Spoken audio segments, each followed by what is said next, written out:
Assalamualaikum dan salam sejahtera. Terima kasih bersama kami dalam Bicara Naratif pada malam ini. Hari ini Kementerian Kesihatan Malaysia telah pun mengumumkan sebanyak 287 kes baru COVID-19 yang dicatatkan di peringkat nasional. Jadi ini membawa kepada satu gambaran bahawasanya kami terus-menerus untuk mengingatkan anda semua yang sedang menonton kami supaya berhati-hati, patuhi setiap standard of procedure yang telah pun dikeluarkan oleh MKN dan Kementerian Kesihatan Malaysia. Pastikan penjarakan fizikal. Sekiranya anda keluar ke tempat awam, pastikan memakai pelitup sepenuh muka dan pastikan anda mengenali dan juga scan QR code yang telah pun ditetapkan di premis-premis awam untuk memastikan setiap pengesanan kontak rapat dapat dilakukan sekiranya berlaku sebarang kes COVID-19.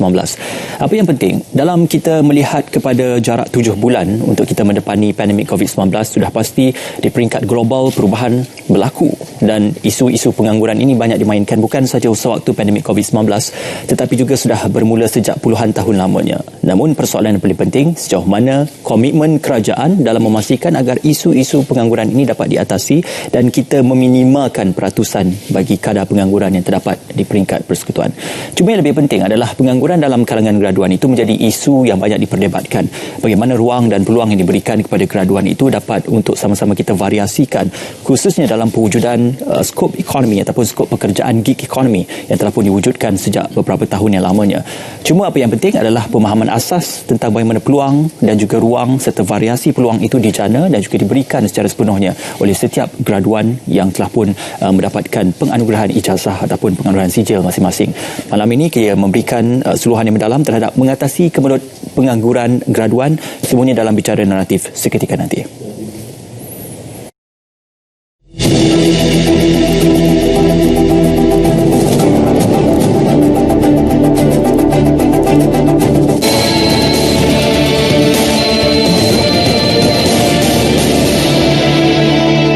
Kempen pemilikan rumah akan diperkenalkan semula. Melalui kempen ini, pengecualian duty stamp akan diberikan di atas surat cara pindah milik dan perjanjian pinjaman bagi pembelian rumah kediaman yang bernilai antara RM300,000 hinggalah RM2.5 juta. Selain itu, had pembiayaan bagi pinjaman rumah ketiga dan seterusnya bernilai RM600,000 ke atas tidak lagi tertakluk kepada 70% daripada nilai rumah semasa tempoh program kempen pemilihan rumah tertakluk kepada pengurusan risiko dalaman institusi keuangan.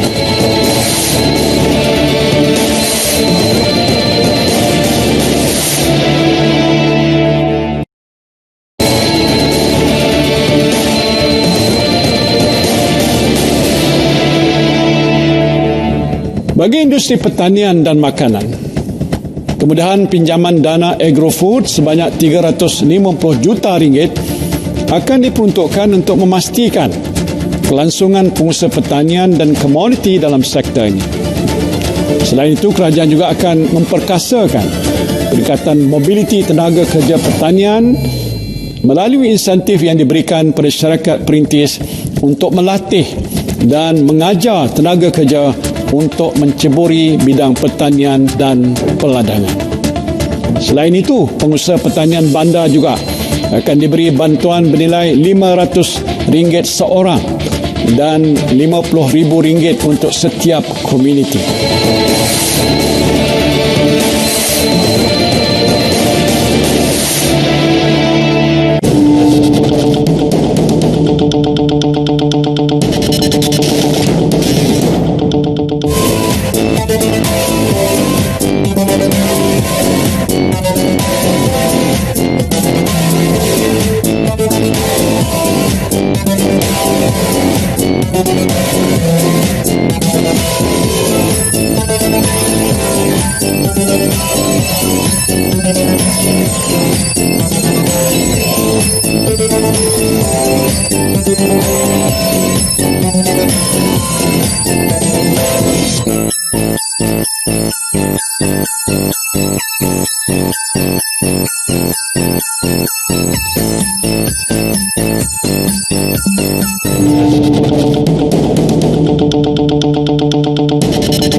Selamat pagi Malaysia, edisi Citra Desa. Kali ini kita ke negeri Perlis berkongsi keunikan budaya, tarikan pelancongan dan makanan yang ada di negeri Perlis. Persiaran secara langsung dari Terinai Lakeview Resort, Empangan Timah Tasuh pada hari Sabtu 3 Oktober dan persiaran dari Rumah Tradisional Perlis pada hari Ahad 4 Oktober ini. Jadi jangan lupa, jom pakat saksikan kami dalam Citra Desa dari negeri Perlis, negeri permai lagi mempesona. Jangan lupa Pakat tengok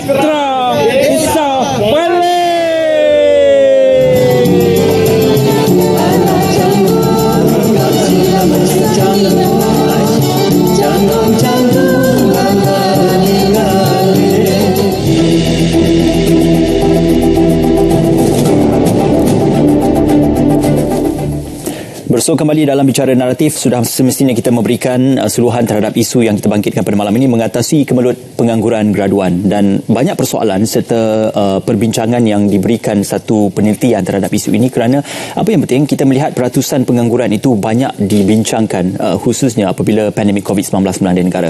Untuk bercakap lebih lanjut tentang perkara itu, sudah semestinya saya amat bersahati untuk bersama dengan tetamu istimewa pada malam ini yang berbahagia Profesor Datuk Seri Dr. Muhammad Mustafa Ishak, Ketua Pengarah Pendidikan Tinggi Jabatan Pendidikan Tinggi Kementerian Pengajian Tinggi. Assalamualaikum, selamat malam Datuk Seri, apa khabar? Baik, Datuk Seri, alhamdulillah kita melihat tempoh 7 bulan ya, kita melihat bagaimana perubahan yang berlaku sama ada di kampus ataupun penjadualan akademik dan juga takwim akademik itu banyak berubah. Apabila ada beberapa ketikanya para pelajar itu ditempatkan di kampus tidak boleh pulang dan kemudian dihantar pulang pula untuk bercuti ataupun untuk kita dikuarantinkan. Cuma yang lebih penting adalah untuk kita mengenal pasti masalah pengangguran yang semakin meningkat khususnya dalam kita mendepani pandemik COVID-19. Jadi situasi yang kita lihat sekarang ini, peratusannya itu di peringkat nasional mungkin dilihat sedikit kalau kita lihat pada angkanya, namun ia makin meningkat apabila kita mendepani pandemik COVID-19. Jadi bagaimana gambaran asal dan juga asas kepada situasi ini boleh digerakkan ataupun yang boleh diberikan penyelesaian oleh pihak KPT sendiri? Terima kasih atas soalan yang pada saya dan isu yang kita bincangkan pada hari ini yang pada saya sangat penting. Khususnya kepada para graduan yang mula tamat pengajian mereka, mereka dah tamat kebanyakannya, mungkin ada sedikit lagi lah yang masih ada peperiksaan akhir yang perlu diduduki. Kita tahu bahawa kita sekarang ini berada dalam satu situasi yang amat berbeza dengan situasi biasa yang kita pernah lalui sebelum ini. Malah saban tahun kalau kita saksikan statistik ataupun data yang diperlihatkan dalam kes kebolehpasaran graduan, graduate employability, jumlahnya tinggi. Maknanya kita mencatatkan satu rekod ataupun satu catatan yang menunjukkan bahawa kita boleh menangani isu pengangguran di kalangan siswaza. Tahun lepas 2019 berdasarkan statistik yang kita buat selepas mereka tamat pengajian, setelah mereka melalui convocation, apa yang kita panggil tracer study ataupun kajian pengesanan siswaza, kita mendapati keseluruhannya IPTA, Universiti Awam ataupun di IPTS, kadar kebolehpasaran mereka adalah sekitar 82.6% lebih kurang. Manakala di Universiti Awam sahaja kadarnya cukup tinggi, iaitu hampir 88%. Ada setengah universiti yang mencatatkan sampai 95-97% pun ada. Jadi apabila kita bercakap soal kebolehpasaran graduan, kita merujuk kepada graduan yang mendapat pekerjaan, graduan yang melanjutkan pengajian, dan graduan yang melanjutkan pelajaran, artinya dia melanjutkan pelajaran lebih tinggi lah, buat master dan sebagainya, ataupun graduan yang sedang menunggu tawaran pekerjaan. Jadi itulah angka yang telah menyebabkan kita mendapat statistik ataupun peratusan-peratusan yang saya sebutkan tadi. Kita bukan hanya mengambil mereka yang telah pun bekerja. Kalau mereka yang telah pun bekerja, mungkin angkanya kurang sedikit lah, 63% dan 4%. Tetapi kebolehpasaran merujuk juga kepada mereka yang meneruskan usaha meningkatkan kemahiran diri, kompetensi diri dengan melanjutkan pengajian. Ataupun mereka yang sudah pun dapat tawaran kerja, tapi semasa kajian ini dibuat, semasa konvo, mereka datang konvo bulan 10, bulan 11 atau bulan 12 begitu, mereka masih menunggu ataupun sedang menunggu tawaran kerja. Jadi kalau kita lihat rekod kita 2019, 2018 dan sebelumnya, kita mencatatkan satu angka yang sangat baik. Malah 2019 ada satu peningkatan yang cukup besar. Walau bagaimanapun pada tahun ini kita tahu bahawa kita menghadapi satu situasi yang sama sekali berbeza, ya. Bukan sahaja kita tetapi seluruh dunia, ya, keadaan ekonomi yang menguncup, ya, keadaan syarikat-syarikat, peluang-peluang perniagaan yang semakin sempit, ada sektor-sektor yang langsung lumpuh, ya, seperti sektor penerbangan umpamanya, ya, airlines, perhotelan juga menghadapi satu situasi yang amat serius, ya, amat sukar, dan juga pelbagai sektor yang lain. Jadi dengan sebab itu kita tahu bahawa peluang kerja pun berkurangan. Ya, peluang kerja pun berkurangan, tidak seperti keadaan sebelum ini. Sebab itu kerajaan datang dengan berbagai pakej prihatin lah, bencana lah dan sebagainya yang akan saya sentuhkan sebentar lagi. Dan ini telah menyebabkan usaha-usaha untuk melonjakkan kembali, ya, merancangkan kembali sektor ekonomi dapat dijalankan.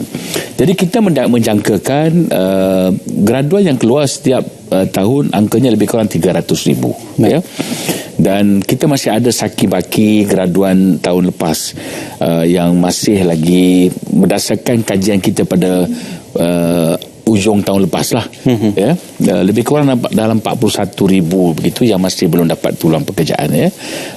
Dan kita mempunyai tahun ini lebih kurang 300,000 lagi akan keluar, ya. Dan kita jangkakan daripada 300,000 itu mungkin dalam 25% akan menghadapi masalah dari segi nak dapatkan pekerjaan, ya. Kita harap angka itu dapat dikurangkan lagi, tapi ini jangkaan kita, ya. Kerana dia banyak bergantung pada keadaan ekonomi negara dan juga ekonomi dunia, ya, kerana kita ni negara yang berdagang interdependent, saling bergantung dengan keadaan ekonomi dunia dan sebagainya. Jadi inilah situasinya, ya. Sebab itu kerajaan telah mengambil langkah di bawah apa yang dipanggil program jana semula ekonomi ataupun penjana, untuk menggerakkan, melonjakkan semula ekonomi, dan di samping itu dapat membantu graduan-graduan yang keluar ini untuk satu program khas di bawah penjana, yang mana Kementerian Pengajian Tinggi telah diberikan satu tanggungjawab bersama-sama juga dengan jabatan yang lainlah seperti HRDF, ya, Kementerian Sumber Manusia dan sebagainya, dan juga beberapa sektor yang lainlah, ya, sektor dan juga agensi dan jabatan yang diberikan peruntukan oleh pihak kerajaan untuk menjalankan program-program tertentu seperti program penjana KPT CAP, ya, atau yang baru dilancarkan oleh Perdana Menteri pada 28 hari bulan yang lalu, iaitu program Career Advancement Program ataupun program kemajuan kerjaya graduan, apa yang dipanggil KPT CAP itu. Sudah pasti Datuk Seri, untuk kita bercerita tentang peluang pekerjaan yang boleh diberikan kepada graduan yang mendapat pendidikan formal ataupun penganugerahan pengijazahan secara formal dalam bidang akademik ini, memerlukan kerjasama KPT dengan beberapa kementerian lain, seperti Kementerian Sumber Manusia, Kementerian Kesihatan Malaysia, khususnya dalam isu bagaimana penganugerahan pekerjaan untuk mereka yang dikategorikan sebagai doktor siswazah dan sebagainya. Banyak isu-isu yang mendasari bidang pekerjaan dalam kalangan graduan. Cuma yang lebih penting, bagaimana dalam hal ini dilihat KPT sebagai antara pemudah cara bagi para graduan maupun pemudah cara bagi setiap institusi yang akan menawarkan pekerjaan kepada graduan ini, supaya dengan kebolehpasaran yang dijanjikan itu boleh menyediakan para graduan ini dengan apa sahaja keperluan bidang pekerjaan yang akan ditentukan nanti. Kalau kita lihat program penjana KPT CAP ini, dia satu program yang agak unik, Perdana Menteri telah menjelaskan semasa pelancaran program ini, tapi saya suka nak ulang sedikit lagi apa yang telah dijelaskan itu, yang mana program ini kita melaksanakan apa yang dipanggil reskilling dan upskilling, ya. Program meningkatkan kemahiran ataupun membangunkan kemahiran, ya. Yang mana dalam program ini kita membangunkan kompetensi baru kepada graduan, ya, sesuai dengan sektor pekerjaan yang ada, yang ditawarkan pada ketika ini, ya. Dan kita laksanakan ini dengan kerjasama pihak industri, ya. Dan industri ini yang terlibat ini telah pun memberikan komitmen kepada pihak kementerian, ya, untuk mengambil graduan-graduan ini setelah mereka dilatih. Tempoh latihan kita berbeza-beza, ya. Ada yang 1 bulan, ada yang sampai 6 minggu, ya. Ada yang kurang sedikit, ya. Begitulah keadaannya. Dan konten ataupun pengisian latihan ini datang daripada pihak industri sendiri dan juga daripada pihak kementerian yang dibuat bersama-sama dengan pihak IPT ataupun universiti-universiti awam, ya. Yang mana dalam itu kita berikan 3 career pathway ataupun 3 laluan kerjaya untuk mereka. Nombor 1, apa yang kita panggil program placement, place and train. Maksudnya industri telah pun bersedia nak mengambil mereka. Umpamanya contoh untuk menjadi smart truckers, bekerja dengan Western Digital umpamanya, dengan Top Glove umpamanya, ya, dan dengan PKT Logistik umpamanya, ya. Itu antara beberapa syarikat yang telah komit dengan kita lah, ya, telah memberikan komitmen, dan syarikat ini datang dengan beberapa modul mereka sendiri dan kita juga berikan modul kita. Jadi modul awal ialah untuk pembangunan personality dan kemudiannya modul kompetensi tadi, kalau dia nak menerbangkan drone dan buat maintenance penyelenggaraan drone umpamanya, maka dia diberi beberapa minggu lah untuk latihan itu, ya, supaya dia boleh menerbangkan drone dan juga mungkin boleh membantu syarikat-syarikat pertanian membuat fertigasi, ya, mengesan kawasan ladang dan sebagainya menggunakan drone. Jadi kemahiran-kemahiran ini ialah kemahiran baru. Contohnya menjadi smart truckers, ya, mereka diberi gaji yang agak baik, sampai RM3,000 dan sebagainya ataupun mungkin lebih kalau campur overtime. Dan mereka ini akan dilatih membawa truk yang besar-besar ni, yang 40 kaki, ya, dan sebagainya, dan membawa barang-barang yang mungkin berharga bernilai, ya, tetapi mereka perlu diberikan kompetensi. Maknanya macam ini bukan membawa truk biasa, ini membawa truk yang kandungannya itu bernilai tinggi, ya, barang-barang perdagangan dan sebagainya. Dan mereka juga diajar dan diberikan lesen nanti untuk membawa truk ini. Dan ini boleh mendedahkan mereka kepada satu industri baru, industri logistik. Mana tahu setelah beberapa tahun mereka bekerja dengan kemahiran yang ada, mereka sendiri nak mengusahakan menjadi seorang pengusaha bidang logistik, ya, menyediakan sistem pengangkutan kepada industri dan sebagainya. Dan mungkin mereka juga boleh berkongsi dengan rakan-rakan yang lain. Jadi ini satu pendedahan baru, ya. Selain daripada itu, untuk mereka terlibat juga adalah untuk laluan kerjaya menjadi usahawan umpamanya.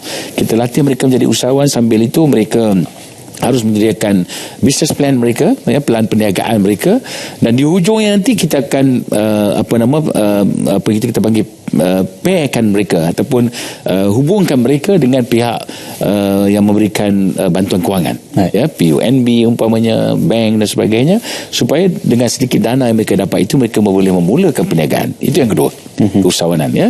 Yang ketiga ialah gig economy. Artinya kita latih mereka dalam sektor-sektor yang digolongkan sebagai gig economy, beberapa bidang kerjaya, 1 atau 2 bidang kerjaya umpamanya, misalnya menjadi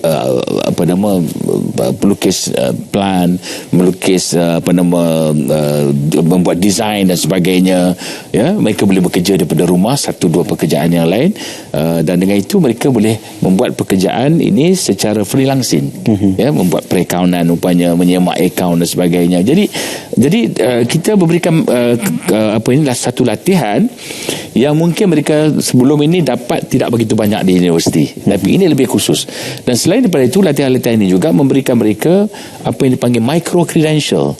Micro credential ini adalah umpama kredit, ya. Dan bila mereka tamat latihan ini, mereka mungkin boleh dapat 1 atau 2 kredit ataupun 3 kredit, bergantunglah pada tempoh masa dan kandungan latihan itu.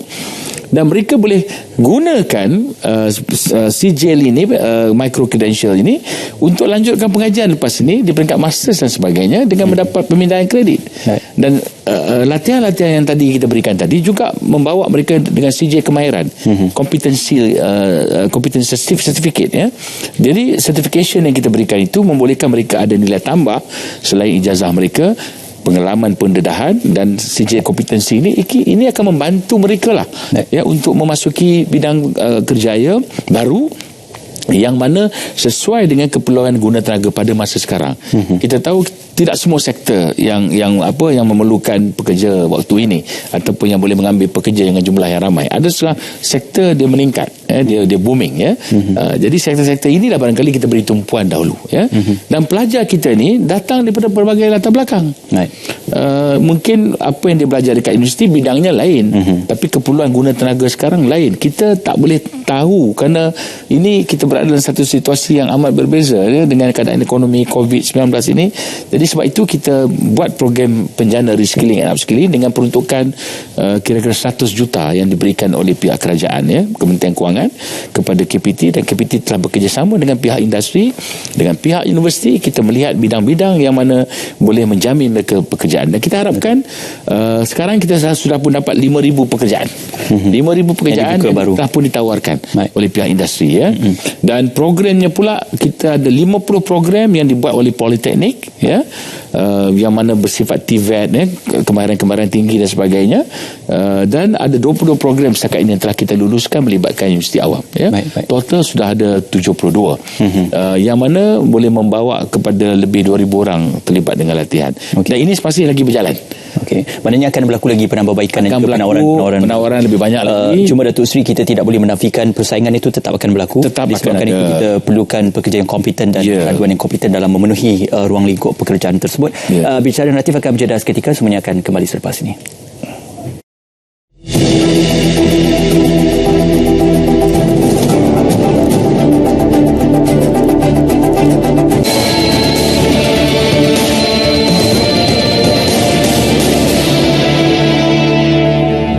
Bagi industri pertanian dan makanan, kemudahan pinjaman dana agrofood sebanyak 350 juta ringgit akan diperuntukkan untuk memastikan kelangsungan pengusaha pertanian dan komoditi dalam sektor ini.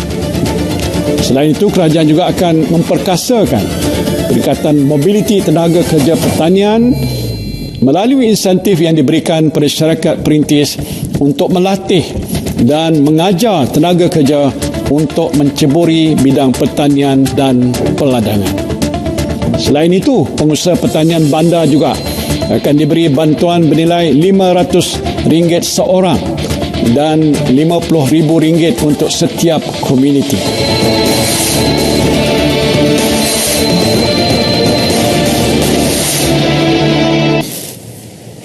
Bersuang kembali dalam bicara naratif, semestinya kita bercakap tentang kemelut pengangguran graduan. Apa yang penting, bercakap tentang kedua-dua perkara ini dia bersifat equivokal dan juga reciprocal, kerana baru-baru ini penarafan penilaian garis kemiskinan yang dikeluarkan menunjukkan angka RM2,208 untuk penarafan ataupun tingkat kemiskinan itu. Jadi ini serba sedikit memberi banyak kesan kepada bagaimana kita melihat tangga gaji bagi seseorang graduan yang dilahirkan dalam industri pekerjaan itu akan memberi impak kepada di manakah letak duduk situasi ekonomi dan juga keadaan ekonomi mereka apabila bekerja. Jadi dalam hal ini Datuk Seri, bukan saja kita bercerita tentang peluang pekerjaan yang ditawarkan, tetapi peluang pekerjaan yang berkualiti yang memberikan taraf hidup yang berkualiti juga kepada para graduan ini perlu ditentukan, kerana walaupun mereka dalam kategori bujang, tetapi kalau sekiranya dikategorikan sebagai miskin bandar ataupun miskin, ia tidak bertepatan dengan kaedah perbandingan untuk kelayakan yang dimiliki dan juga bidang pekerjaan yang ditempuhi oleh mereka. Datuk. Ya, kita tahu kemiskinan ada kemiskinan mutlak, ada kemiskinan relatif ya. Dan kita tahu bahawa kos sara hidup di kawasan bandar tentunya jauh lebih tinggi daripada kos sara hidup di kawasan luar bandar. Sebab itu kadar upah dan kadar kemiskinan di bandar itu berbeza dengan kadar di luar bandar ya. Kalau kita lihat di setengah-setengah tempat lah ya. Jadi dengan sebab itu kita faham bahawa pekerjaan yang boleh menjanjikan pendapatan yang sesuai dengan keperluan hidup dan kos sara hidup sangatlah penting ya. Tetapi dalam masa yang sama kita harus juga ingat bahawa kita berada dalam satu situasi yang bukan satu situasi biasa ya. Seluruh dunia menghadapi masalah yang kita sedang bicarakan hari ini ya. Dan apabila ekonomi dunia juga menguncup ya, ekonomi dalam negeri juga menerima kesan yang sama, maka dengan sebab itu kita dapat lihat peluang pekerjaan amat terbatas ya.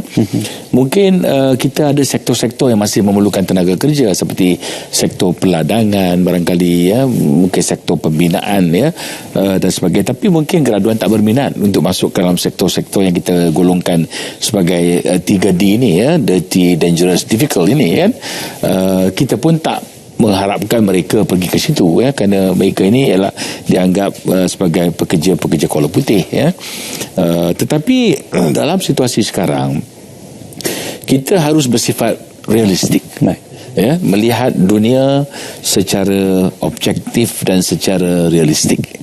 Maknanya kalaulah kita tak langsung tidak mau bekerja ataupun memilih tidak mau mengambil pekerjaan yang mungkin kurang setara dengan kelulusan kita, ya, kita boleh, itu keputusan kita. Tetapi kita mungkin berdepan dengan situasi kita masih bergantung dengan orang tua, ataupun akan menyusahkan juga orang lain, malah untuk menyara diri sendiri pun mungkin kita tidak ada pendapatan, ya.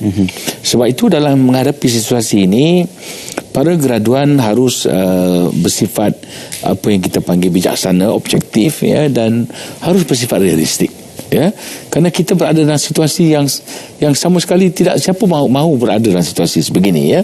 Maka dengan sebab itu ambillah peluang yang saya sebutkan tadi untuk reskilling, upskilling. Kita menyediakan satu ruang yang banyak, yang besar, ya, untuk graduan berpeluang untuk mempertajamkan, meningkatkan kompetensi, kemahiran-kemahiran mereka, mungkin masuk dalam bidang-bidang baru, termasuk lagi ekonomi, ya. Dan dengan cara itu mereka sekurang-kurangnya ada pendapatan. Lebih baik ada sedikit pendapatan daripada langsung tidak ada, ya.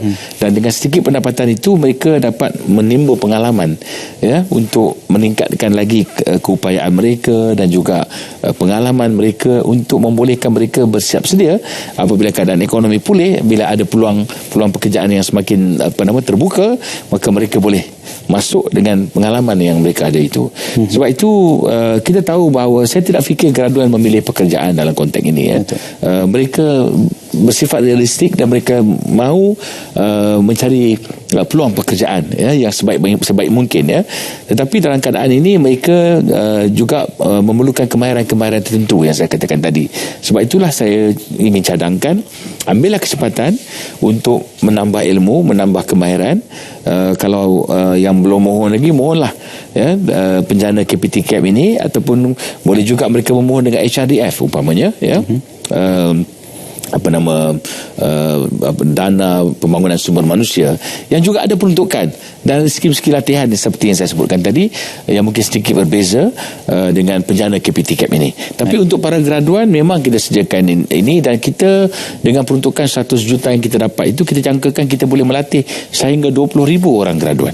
Ya, ini satu jumlah yang agak besar dan ianya berjalan sampai hujung tahun dan mungkin sampai tahun depan, ya. Jadi sebab itu saya percaya dengan tempoh masa yang ada, dengan peruntukan yang telah diberikan oleh pihak kerajaan ini, kita dapat membantulah para graduan untuk sekurang-kurangnya membina keyakinan mereka dengan kemahiran-kemahiran baru yang kita nak berikan. Bukan bermakna apa yang mereka belajar di universiti itu tidak sesuai, tidak relevan dengan keadaan semasa, tetapi ianya lebih kepada menyediakan mereka dengan keperluan guna tenaga yang sudah pun berubah dalam keadaan sekarang. Kita tahu bahawa teknologi berubah, industri berubah dengan cepat, ya. Dengan sebab itu mereka di institusi pengajian tinggi juga harus membuat perubahan-perubahan yang diperlukan. Sebab itu kita di Kementerian Pengajian Tinggi telah pun mengadakan libat urus dengan pihak universiti, menyarankan dengan mereka untuk membuat rombakan-rombakan kurikulum, termasuklah meningkatkan dan memajukan kurikulum keusahawanan, ya, membuat satu reform, ya, satu transformasi besar-besaran kepada kurikulum keusahawanan dan juga kurikulum akademik mereka, supaya mereka selain memberikan pendidikan, education kepada para mahasiswa, tapi juga menyediakan mereka untuk menghadapi pasaran pekerjaan. Sudah pasti platform untuk asas kepada aspek keusahawanan itu boleh diberikan. Cuma isu-isu tentang dana, modal dan sebagainya itu mungkin boleh dibincangkan lebih lanjut dengan Kementerian Pembangunan Usahawan dan Koperasi untuk menilai bagaimana graduan ini boleh diberikan lebih banyak peluang dan juga orang lingkup lebih besar dalam memastikan kerjaya keusahawanan itu menjadi pilihan. Cuma persoalannya, ketika ini kita mempunyai universiti awam lebih daripada 20 universiti awam, 20 dan juga beberapa puluh universiti swasta yang dibuka ataupun yang diberikan peluang untuk pengajian tinggi, dan juga beberapa kerjasama universiti luar dan juga universiti tempatan yang diwujudkan, malah college universiti yang dinaiktarafkan taraf menjadi universiti penuh. Persoalan yang penting ialah apabila sijil itu sama ada diploma ataupun ijazah sudah tidak lagi dipandang sebagai satu kertas yang menilai. Ia hanya sebagai satu tiket untuk melepasi mungkin syarat-syarat am bagi sesuatu bidang pekerjaan. Tidak bermakna memungkinkan seseorang graduan itu mendapat pekerjaan dalam sesuatu bidang yang spesifik. Persoalannya, mengapakah apabila kita melihat bidang pekerjaan yang semakin menguncup ini, nilai sesuatu pensijilan itu dilihat semakin murah dan juga dilihat semakin mengecil dibandingkan dengan beberapa tahun dahulu yang mana nilai sesuatu sijil akademik itu dipandang tinggi bukan saja di mata masyarakat tetapi juga di mata majikan. Ya, kita tahu bahawa sudah pun ada industri, pihak-pihak majikan yang tidak begitu melihat soal ijazah ataupun sijil, asalkan calon pekerja mereka itu ada bakat-bakat tertentu, talent tertentu yang mereka mahukan, dan ada pengalaman dan kebolehan, kompetensi tertentu, mereka akan ambil, tapi tidak semua ya, masih ada dan banyak lagi sebetulnya graduan syarikat-syarikat dan sektor pekerjaan, termasuklah dalam sektor kerajaan sebenarnya sekalipun masih memerlukan sijil ini, kerana ini sebagai satu jaminan kualiti mereka dan tahap pengetahuan yang telah mereka perolehi, tetapi kita tahu bahawa apa yang kita belajar di universiti tidak boleh selama-lamanya itu sesuai sepanjang masa, mungkin dalam tempoh 3 hingga 5 tahun apa yang kita belajar dekat universiti pun mungkin sudah tidak lagi bersesuaian dengan keadaan yang wujud dalam industri, terutama dalam sektor pekerjaan pada ketika itu. Seperti yang Einstein sebutlah, Einstein kata what remains with you after everything else has been forgotten is education. Setelah kita keluar, mungkin apa yang kita belajar semua dah lupa, tapi yang tinggal dengan kita ialah pendidikan. Jadi kita tekankan soal itu. Dalam masa yang sama, kita juga mahu supaya graduan didedahkan macam saya sebutkan tadi, apa yang dipanggil sebagai pengetahuan dan asas-asas keusahawanan. Ini membolehkan mereka daripada menjadi pencari pekerjaan, job seekers, kepada job creators, mereka yang mendapat mencipta kerjaya mereka sendiri. Sebab itu kita sangat tekankan bahawa sepanjang pengajian mereka boleh memulakan, menceburi bidang perniagaan, memulakan syarikat pemula ataupun startup company. Di universiti ada dana-dana tertentu yang telah diperuntukkan, dan apabila mereka tamat, mereka boleh bawa terus perniagaan mereka itu, sama ada dibuat secara bersendirian ataupun secara perkongsian, terus dimajukan di luar, termasuk juga menceburi bidang franchise umpamanya, Jadi dengan sebab itu perkara-perkara ini antara perkara yang penting. Selain daripada itu, kita juga menekankan di universiti sekarang ini supaya para mahasiswa didedahkan bukan dengan satu saja kemahiran. Mereka harus siap sediakan untuk mencari ataupun berupaya masuk dalam 2-3 sektor pekerjaan secara sekaligus, dan kita juga bangunkan bakat mereka. Umpamanya yang ada kebolehan bermain muzik, yang ada kebolehan menyanyi, ataupun yang ada kebolehan dalam bidang-bidang tertentu yang mungkin tidak ada dalam bidang pengajian dia sendiri, tapi dia ada kebolehan-kebolehan itu, maka kebolehan-kebolehan ini mungkin boleh dipakai, boleh digunakan, termasuklah dalam bidang design, arts dan sebagainya, terutama dalam bidang IT umpamanya, jadi kita mahu supaya graduan kita ini dilengkapkan dengan kemahiran-kemahiran yang pelbagai, termasuklah kemahiran insaniah. Jadi ini antara perkara yang kita harapkanlah, supaya apabila ini berlaku pada graduan kita yang keluar esok, dia tidak begitu terikat dengan orientasi akademik atau bidang akademik semata-mata, tapi dia boleh masuk dalam beberapa sektor, dan kita tahu hari ini kita ada apa yang dipanggil gig economy, yang mana kerja-kerja freelancing, kerja-kerja part time yang dibuat 2 atau 3, tetapi menjadi full time, menjadi kerja yang tetap. Pagi mungkin mereka buat satu kerja, petang mereka buat kerja lain, malam mungkin kerja lain. Jadi itu semua dapat memberikan mereka satu jumlah pendapatan yang baik, 3 pekerjaan, dan mungkin pendapatannya melebihi daripada kalau dia kerja dengan satu pekerjaan saja. Baik. Sudah pasti ruang dan juga peluang itu diberikan, cuma tertakluk kepada para graduan itu untuk mengambil dan juga memanfaatkan ruang yang diberikan. Betul. Datuk Seri, kita akan berjalan seketika, semuanya kembali nanti dalam Bicara Naratif.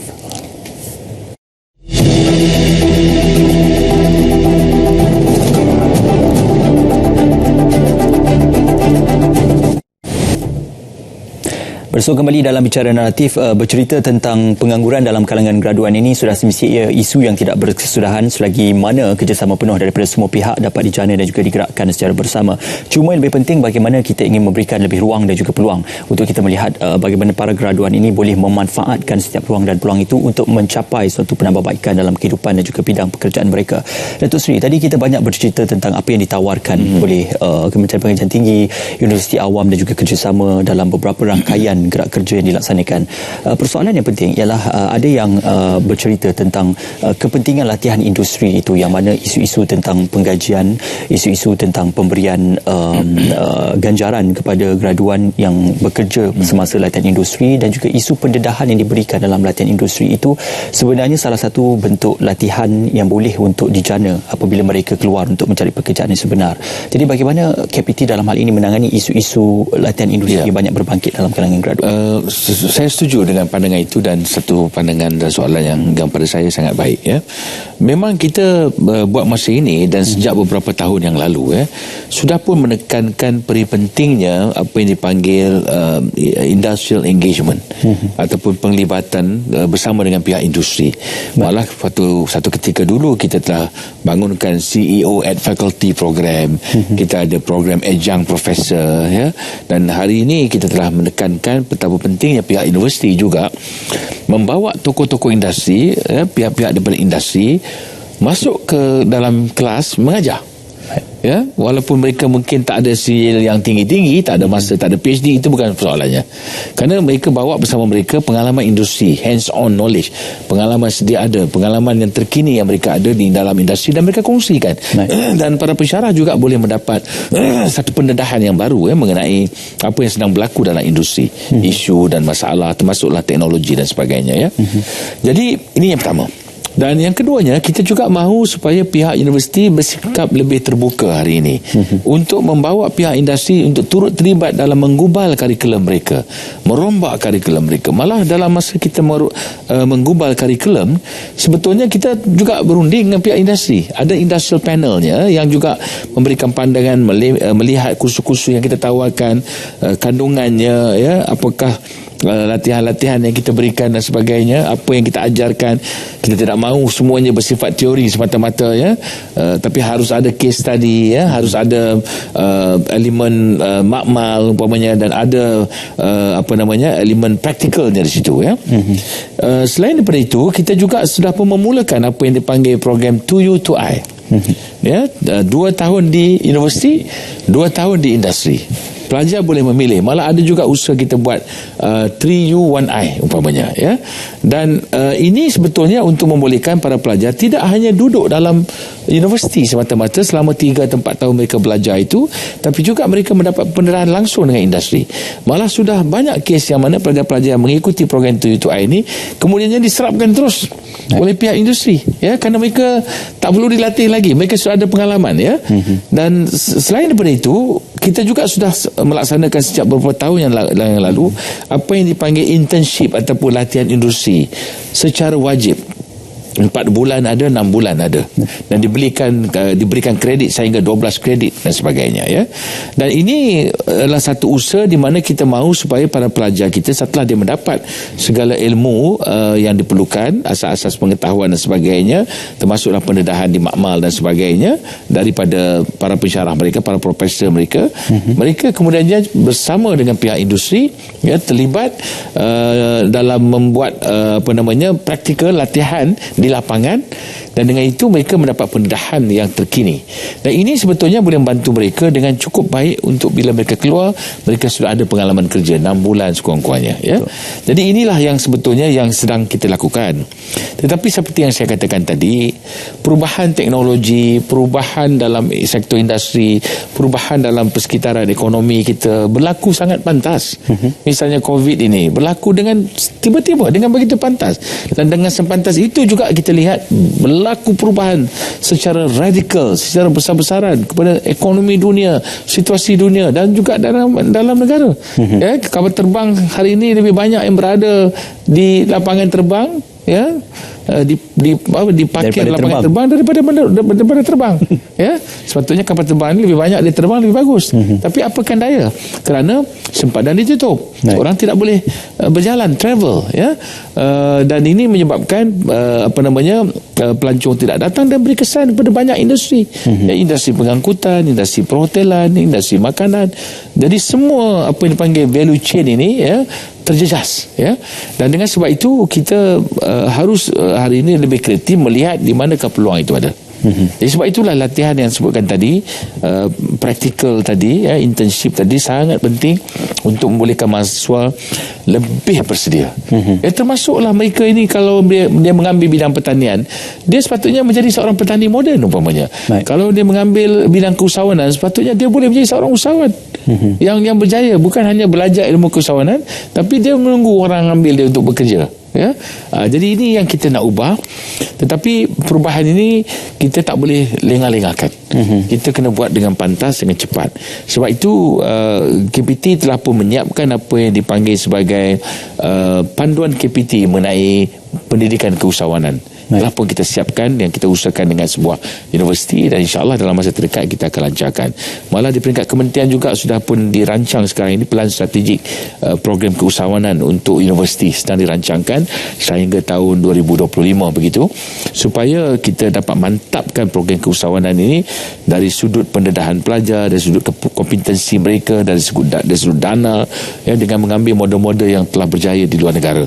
Kerana kita melihat bahawa tak boleh lagi kita keluarkan golongan pencari kerja, ya, job seekers, tetapi sebaliknya golongan job creators, mereka yang boleh mencipta kerjaya bukan sahaja kepada diri mereka tapi juga kepada orang lain. Datuk Seri, apakah Datuk Seri bersetuju dengan beberapa situasi yang berlaku dalam hal-hal majikan ini, urusan untuk mencari kerja, menetapkan keperluan untuk berbahasa lebih daripada 3 bahasa penguasaan, pengalaman bekerja lebih daripada 8 tahun, sedangkan realitinya bagaimana graduan itu boleh mendapat pengalaman 8 tahun kalau tidak diberikan peluang pekerjaan, dan beberapa syarat-syarat lain yang dirasakan seolah-olah menidakkan peluang seseorang graduan ataupun fresh graduate itu mendapat bidang pekerjaan ataupun menceburi bidang pekerjaan yang diminati. Jadi bagaimana penyelesaian kepada isu ini boleh diterjemahkan melalui satu mungkin memorandum dan juga perbincangan antara pihak KPT dan juga pihak majikan? Ya, saya tak nafikan perkara seperti itu berlaku, ya. Kadang-kadang ada juga yang hanya menetapkan mereka yang boleh bertutur dalam bahasa tertentu saja yang mau diambil. Saya amat mengharapkan, dan saya percaya kerajaan, kementerian juga amat mengharapkan supaya pihak majikan lebih bersikap terbuka, ya, dan tidak mendiskriminasikan para pencari kerja, para graduan dalam apa juga batasan, ya, dan juga kekangan yang membolehkan ataupun yang tidak membolehkan mereka mendapat peluang secara saksama, ya. Jadi ya, pengalaman memang semua majikan perlukan. Barangkali untuk bidang ataupun sektor tertentu dia perlukan orang berpengalaman, kan. Jadi yang itu mungkin tak dapat kita elakkan. Tetapi kita harap mereka ataupun pihak sektor majikan bersikap terbuka, memberi peluang kepada semua rakyat Malaysia, graduan kita secara adil dan juga secara saksama. Saya setuju dari segi misalnya kemahiran berbahasa, ya. Misalnya ada universiti yang sudah pun mewajibkan pelajar mereka mengambil bahasa kedua ataupun bahasa ketiga, ya, termasuklah bahasa-bahasa dunia yang lain, ya. Dan kita tahu bahawa bahasa Inggeris memang tak perlu diperkatakan lagi lah. Betul. Semua orang tahu, ya. Tetapi apa salahnya kalau mereka juga boleh menguasai satu lagi bahasa ketiga, umpamanya bahasa Mandarin atau bahasa Jepun, bahasa Korea, bahasa Jerman, ya. Jadi ini sudah pun dimulakan, ya, di banyak universiti sudah pun mula buat, yang mana pelajar mempunyai kemahiran berbahasa yang baik, ya. Selain daripada itu, amat penting juga aspek kemahiran insaniah itu, soft skill itu, ya. Pelajar mempunyai keyakinan diri, pelajar mempunyai kemahiran berkomunikasi yang baik, pelajar dapat menampilkan keyakinan diri yang tinggi, ya. Pelajar juga berintegriti, sangat penting, ya. Disiplin, ya, dan juga mempunyai keterampilan, keupayaan, ya, untuk memperlihatkan bahawa mereka ini orang-orang yang boleh diharapkan, dipercayai, boleh membawa diri mereka ke tengah dan ke tepi, ya. Jadi ini adalah perkara yang kita harap dapat kita lakukan semasa program kita buat reskilling, upskilling ini, dan juga kita harapkan dapat dimulakan lebih awal di peringkat universiti yang sudah pun dibuat sebetulnya, ya. Jadi saya percaya kalau kita dapat lakukan ini, kita dapat membuka peluang yang lebih baik untuk para pelajar. Cuma satu perkara kita kena ingat, iaitu kita tak boleh melatih pelajar itu untuk semua sektor. Ya, contohnya pelajar-pelajar masuk ke universiti, mereka belajar berdasarkan orientasi disiplin akademik. Contohnya yang membuat undang-undang tentulah belajar bidang undang-undang di fakulti undang-undang. Yang membuat bidang IT belajar IT di fakulti IT. Yang membuat bidang pertanian di bidang pertanian di dalam fakulti pertanian. Jadi tentulah ilmu yang dia belajar di situ, termasuk kejuruteraan dan sebagainya, lebih banyak ke situ, ya. Tetapi dalam masa yang sama kita mahu supaya universiti juga bagi ruang kepada mereka untuk mereka belajar ilmu-ilmu ataupun apa yang kita panggil disiplin-disiplin yang lain, selain mendedahkan mereka kepada kemahiran insan yang soft skill tadi. Dengan itu mereka akan dapat lebih berketerampilan, lebih berkeyakinan untuk masuk dalam sektor pekerjaan. Malah dalam hal itu mungkin kalau kita lihat beberapa syarat oleh majikan sekarang banyak dilonggarkan. Kalau syaratnya sekurang-kurangnya memiliki apa-apa ijazah sarjana muda dalam apa-apa bidang, itu mungkin memberi lebih peluang kepada para pelajar ini untuk menempatkan diri mereka dalam bidang pekerjaan. Usai tentang isu pengangguran dalam kalangan graduan, apa yang berlaku ketika ini kalau kita gambarkan semula peningkatan kes bagi COVID-19 dan juga beberapa kenyataan daripada pihak universiti yang menangguhkan terlebih dahulu untuk pengambilan ataupun kemasukan pelajar baru bagi semester baru, malah untuk pulang semula para pelajar yang akan masuk bagi semester yang baru. Jadi beberapa isu timbul, contohnya kesulitan yang berlaku dalam kalangan pelajar untuk menguruskan pengangkutan, penginapan dan sebagainya. Jadi apa kita kata respon daripada pihak KPT dalam melihat pada isu yang banyak ditularkan di media sosial ketika ini? Ya, kita telah pun mengeluarkan satu pengumuman sebelum ini, iaitu mereka yang terlibat dengan kawasan-kawasan dipanggil TEMCO ini, apa yang dipanggil Perintah Kawalan Pergerakan diperketatkan, PKPD itu, dan juga mereka di zon merah, terutama di daerah-daerah tertentu lah, dalam negara kita. Kita beri peluang mereka untuk tak perlu datang secara fizikal lagi, dan kita juga dalam masa yang sama, universiti sejak beberapa bulan yang lepas sudah pun memantapkan serba sedikit sistem online mereka. Kita sudah menduga keadaan ini sebenarnya, bukan kita tidak anticipate langsung, kita sudah pun bersedia. Tetapi yang kita mahu untuk pergi ke kampus secara bersemuka itu ialah pelajar-pelajar baru yang pertama kali masuk. Tetapi di dalam kampus mereka pun belajar dengan SOP yang lengkap, yang penuh, tetapi mereka juga akan diberikan pengajaran dan pembelajaran secara online. Kalau mereka pergi ke kampus, kita nak kurangkan pertemuan secara bersemuka, secara fizikal ini, kerana kita tahu bahawa kita masih belum bebas daripada ancaman COVID-19 ini, Tapi kita sedar bahawa sejak 2 hari yang lepas, termasuk hari ini, tiba-tiba kes COVID ini menjadi meningkat dengan begitu mendadak sekali, Hari ini cukup tinggi, kita tahu, paling tinggi dalam rekod setakat ini. Dan kita tahu bahawa banyak kawasan-kawasan yang sudah pun dikategorikan sebagai zon merah, Kita sangat prihatin tentang keadaan pelajar. Sebab itu kita terpaksa buat keputusan ini dalam keadaan yang terdesak, dalam keadaan terpaksa, kerana kita fikirkan kalau mereka bergerak terlalu ramai, dengan keluarga juga ikut masuk ke kampus dan sebagainya, kalau berlaku keadaan-keadaan yang mana mereka datang dari kawasan yang terdedah atau mereka sendiri sudah pun menghadapi masalah terjangkiti umpamanya, membawa ke kampus dan sebagainya, dan kalau kita teruskan juga pengajaran secara fizikal, secara bersemuka ini, staf warga universiti, IPT, pensyarah dan juga staf, mungkin juga pekerja masuk dan keluar. Mereka ni datang dari berbagai kawasan. Pelajar ada di kampus, pelajar juga datang daripada berbagai kawasan. Jadi kita menghadapi satu situasi yang mana kita mungkin berada dalam satu keadaan kita suka nak kawal. Jadi dengan sebab itulah kita kata bukan tutup universiti, tidak tutup. Tetapi mereka daftar secara online, dan untuk tempoh ini, sementara waktu ini, kita nak supaya mereka belajar pun mengikuti program sesuai kenal dan sebagainya secara online. Pihak universiti sudah bersedia. Menjadi persoalannya, Datuk Seri, bukan tentang sepenuhnya isu penangguhan itu. Kita sedia maklum keadaan COVID-19 yang sentiasa berubah dan pihak universiti terpaksa mengikut kepada perubahan semasa. Cuma dari isu pemberitahuan notis yang kadang-kala memberikan sedikit kesulitan kepada para pelajar dalam merencana beberapa pergerakan mereka untuk ke kampus dan sebagainya, menyebabkan berlaku kesulitan jawatan di pihak pelajar, dan ini memberikan suatu, kita kata, situasi yang mengecewakan bagi pelajar dalam usaha untuk menyambung semula pengajian mereka ataupun memulakan pengajian di semester baru. Jadi bagaimana KPT dalam hal ini menangani beberapa isu-isu dan juga respon negatif yang banyak dikeluarkan di media sosial? Kita tak dapat tidak bersedia menghadapi keadaan inilah, ya, kerana ini bukan satu perkara yang kita mahukan. Kita pun tidak dapat kita sudah membuat persiapan sebetulnya, tapi kita juga tidak menduga keadaan selang beberapa hari saja sudah pun tiba-tiba kes meningkat dengan mendadak, dan kita harap janganlah lagi meningkat lebih tinggi lagi.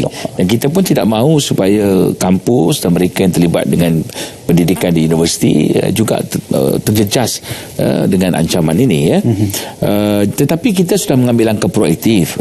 Umpamanya mereka yang sudah membeli tiket penerbangan, pesawat, kita telah runding dengan pihak syarikat penerbangan, dan syarikat penerbangan telah pun setuju untuk membenarkan pelajar yang sudah beli tiket boleh membuat penjadualan semula sampai hujung tahun, tiket mereka. Jadi tak ada rugi mereka, dan mereka pun ramai yang belum bergerak lagi. Adalah mungkin sedikit yang sudah pun bergerak, tapi ramai yang belum bergerak lagi, yang hari Sabtu ataupun Ahad ini, kerana Isnin baru kebanyakan bermula kalau pelajar-pelajar baru itu, dan kita harapkan dengan usaha yang telah kita buat ini, mereka tak payah beli tiket lagi sekali lah kalau yang memerlukan penerbangan, tetapi mereka yang lain itu boleh buat sementara waktu ini berada di rumah masing-masing, dan pihak universiti sudah pun membuat persiapan, termasuklah program suara kenal pun mereka telah siapkan untuk buat secara online. Jadi pelajar boleh mengikuti secara online ataupun pergi ke tempat yang mana ada liputan internet yang terdekat. Kita tahu bahawa pihak SKMM, Suruhanjaya Komunikasi Multimedia, mereka ada 870 lebih pusat-pusat internet di seluruh negara yang sudah pun mereka naik tarafkan ataupun sebahagian sedang naik tarafkan untuk digunakan oleh pelajar, dan pelajar boleh pergi juga ke IPT yang lain yang berdekatan untuk mendapatkan liputan internet. Ini sedang kita buat. Pencerahan yang jelas. Terima kasih Datuk Sri bersama dengan kami. Terima kasih Kementerian Pengajian Tinggi kerana memberikan pencerahan tentang isu-isu yang kita telusuri secara bersama, iaitu kemelut pengangguran dan juga isu-isu tentang peningkatan kes COVID-19 dan bagaimana berencana pergerakan pelajar dalam memulakan semester baru dan juga semester pengajian. Itu dia. Terima kasih yang berbahagia Profesor Datuk Sri Dr. Muhammad Mustafa Ishak, yang juga merupakan Ketua Pengarah Pendidikan Tinggi Jabatan Pendidikan Tinggi Kementerian Pengajian Tinggi, kerana bersama dengan kami pada malam ini. Alhamdulillah, satu pencerahan dan juga suruhan yang lebih mendalam terhadap bagaimana kita mendasari isu-isu pengangguran dalam kalangan graduan. Sudah semestinya isu itu masih tetap akan berlaku, cuma bagaimana kita lihat tindakan dan juga reaksi pihak kerajaan dalam memberikan satu respon yang positif untuk kita melihat pengurangan kepada kadar pengangguran itu dapat diteruskan dari semasa ke semasa. Seterusnya memungkinkan untuk supaya janji terhadap kita mewujudkan peluang pekerjaan lebih baik kepada para pelajar itu dapat direncana dan juga dapat ditunaikan. Terima kasih bersama kami dalam Bicara Naratif pada malam ini. Kita bersua lagi dalam kesempatan lain. Assalamualaikum dan selamat malam.